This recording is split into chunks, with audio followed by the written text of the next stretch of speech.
Okay, welcome to the Maryland and Delaware users. I wanted to just prepare this for you for tomorrow. There are a couple of things that you may want to know, and I was going to walk you through some of the data entry things that you may encounter. Before we start though, if we have a look at administration, this administration button, and we click it, one of the things you can do is kind of view your reference data to get a sense of what it is. Now, I have no site-specific knowledge of any of these places, but you have these ecoregions over here, and I think, if I'm not mistaken, Elmer would have changed yields for each one of the ecoregions and possibly the growth curves. So the growth curves are fixed here. What you do see is the yields that are possibly some kind of median or average that Elmer might have thought about for Maryland. If you don't know what the yield is, you can always expected yield. You can come here and look at this as a guidance. Obviously, you'd want information from the field itself. So that's the first part.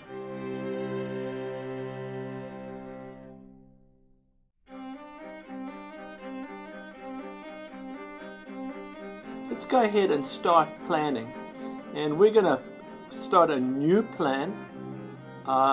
We don't want to import the operation from an XML file, so we say no. So let's go ahead and we call the operation name, let's call it Elmer. First name is Elmer, and last name is Dengler, just for fun, okay? State is going to be Maryland, and let's suppose the region is the Piedmont. I don't know if Allegheny is in the Piedmont, but you can change your county as much as you want to, and you can write as much as you want to in any of these other things, but these are the fields that are required. If we go over to forage right now, let's start two fields. Let's say tract 1, field 1, and have 10 acres. Can call the field name whatever you want, and let's go ahead and look at something like fescue and crabgrass. Remember now, what you can see is the forage production is not entered automatically, so you have to enter that automatically yourself. Without that, you're stuck. The other thing is you have to select your grazing efficiency. This is the grazing efficiency situation that you have here. Let's say your producer has an 8-day rotation, so it's going to be a 45% grazing efficiency. And this particular user or customer has 2 fields at 10 acres each, coincidentally. And let's see what that was, our fescue and crabgrass. Let's have a look at something like orchard grass and let's say orchard grass. And I think, I can't remember what the yields are, but let's say it's 6,700 pounds per acre, and this is also an 8-day grazing extension. This person may be using a little bit of hay at the time, and we have a cow-calf operation with 20 cows. Your herd BCS, you can see, is over here, and you can have a look at some of these descriptions. I'm not going to go into that right now, but here's your herd. You can add another herd if you wanted to. You know, let's say, I know you guys have a lot of horses up there, and you got 5 horses, and there you go. You can also change your horse, the pounds.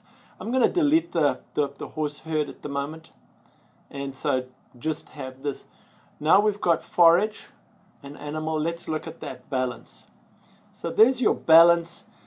Well, it looks like this person would have to import a lot of hay or, you know, have another field.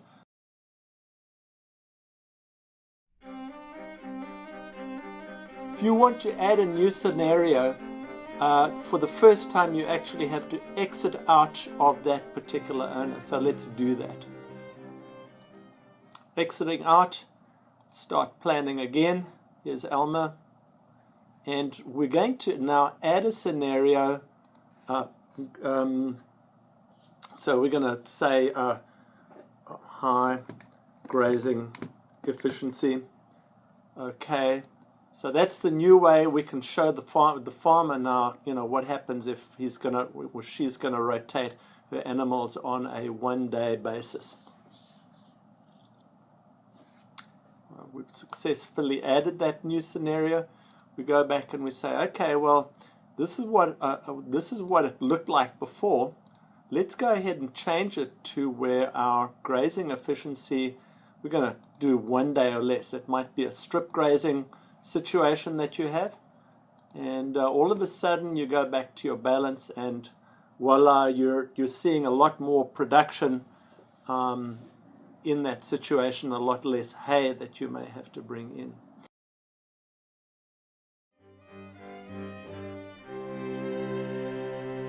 I want to just talk about the reports very quickly. There's no prescribed grazing template prepared for Maryland in this version of CGraz. But I wanted to alert you to some other really useful tools that you have on here, buttons that you can push. They come out in Microsoft Word, and when they come out in Microsoft Word, you can then copy and paste and customize quite well. And we've seen that the Georgia and Alabama guys like this. But let's go ahead and have a look. The farm entry, you can basically do whatever you want over here. But if you have a look, here's a CGraz planning sheet. And Les, I think you talked a little bit about this. You want to go out and kind of talk to the farmer about what the farmer has on site. So that's not a report, but it's something that you can just print out and use. Les, you and I can talk about customizing that. Other summary reports that we find are very useful. Here's your owner information. And you've just basically got information that you don't have to repeat all the time, and that's part of the reports. We have an owner summary in tons or in pounds, so you can throw that out. So here we go. There's your owner summary.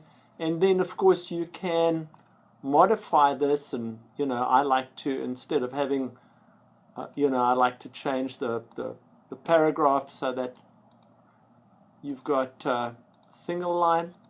So you can modify these things as well, and you can copy and paste them. There are other specialized reports, grazing guidance. I like the forage production over here because it just gives you actually, you go back here, it actually gives you your foragers in here and then the pounds per field that you produce. So I hope that gives you a little bit of guidance into the CGraz, and hope your session on Friday is productive, and hope that we have contributed. As always, you know where you can find me by email or phone. Thank you very much. Appreciate it.